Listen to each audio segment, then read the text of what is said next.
So Jen, you've transitioned from being a client-side project manager into being a renovation project manager, starting your own company. Yes. How's that transition for you? It's interesting. I took another step from client side into main contracting, construction management first. Yep.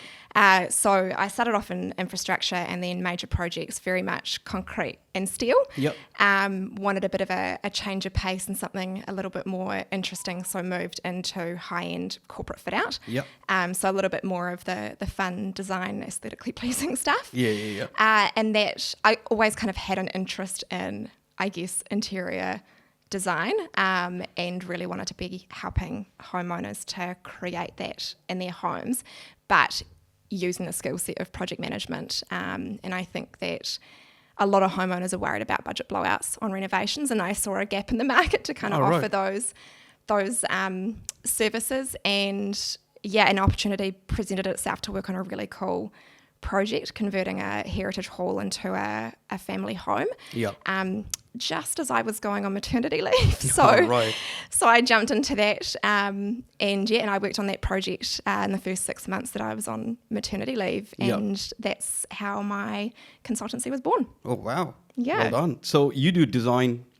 No, you don't. No, so I have a list of preferred architects, interior designers, builders, etc., who I match to the specific client needs, and I just project manage that whole process. But I really enjoy being involved in the design and execution process and helping homeowners to achieve those goals. So what are the typical sizes of your projects? From a management point of view, honestly, I've managed projects from 50,000 to 2 million for renovations. Sometimes that's internal renovations, sometimes it's a full gut, sometimes it's extensions, relocating houses, full heritage houses. Those are usually where the big bucks come. With the heritage consents. The resource consents. So I mostly work around City Fringe for those projects.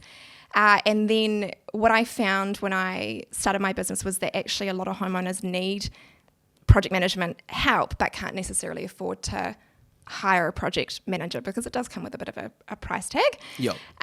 So I actually created a bunch of online resources. So I also help the sort of DIY end of the market with ebooks, and I've got an e-course on how to prevent budget blowouts in your renovation and that sort of thing. So kind of half content creation for homeowners and for renovation brands, and then half managing projects for clients with those bigger budgets. Interesting. You busy? Pretty busy, although it has definitely what's the word? Eased up. I feel you. Yeah. I think everyone's kind of feeling it. I lost a couple of client projects to flood damage.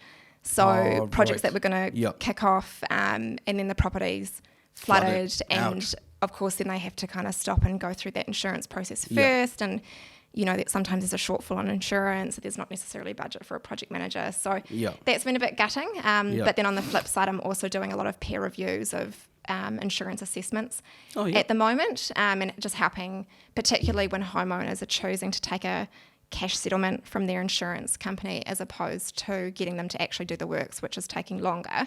I'm kind of helping them to challenge what that assessment is and what that payout is going to be, because ultimately the assessors, they're not necessarily, they're busy, right? They're not necessarily taking the time to fully scope what those remedials are going to look like. And the homeowner is the one that has to pick up the blowout, when things are missed, which they are. Yeah.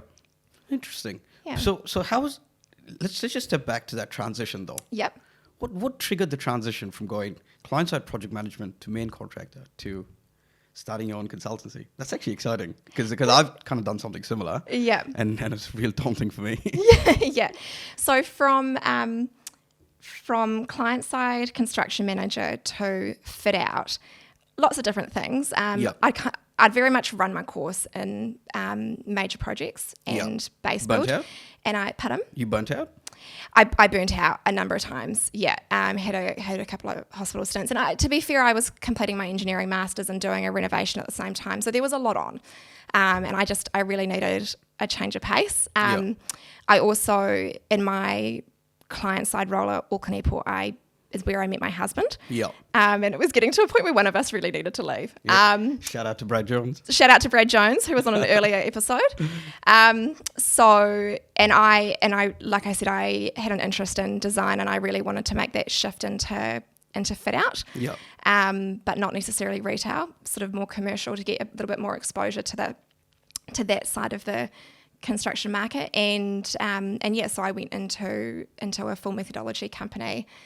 We acted as a main contractor, outsourcing packages of work to all subcontractors, including carpentry. Yep. And that gave me a really good, I guess, more granular understanding of how projects are run on the ground, as opposed to sort of the more logistics end of the role that I was doing, on a multi-$100 million project, or projects. And then, so that gave you the skill set to help package of work to then subcontract out to multiple different people. Yeah, exactly. Yeah. So fully scoping projects. I was pricing projects. I was tendering projects. I was negotiating contracts for clients. The full CCA 2002 process, payment claims and schedules, and defect remediation, quality checks, the whole shebang, basically. Oh, nice. And I always wanted to be self-employed. I guess I was just looking for the right time and opportunity. And like I said, this project presented itself 3 weeks before I went on maternity leave with my eldest child. Yeah. And I took it, and I just went, do you know what? I'm probably going to be bored because I'm a type A and I'm about to take 12 months off work. Yeah. And I had, fortunately, a fairly cruisy baby first time round. Yeah. And I just thought, I've got 12 months to figure out if there's an opportunity here, and if there's not, I've got a really nice salary and a secure job that I can go back to. Right. And probably within the first 4 or 5 months, I was pretty certain that there was something there. Mm-hmm. And I left it until the 11th hour, but I did resign from my job. And I've been pretty much full time in my consultancy since then. Yeah, good on you. Yeah, thank you.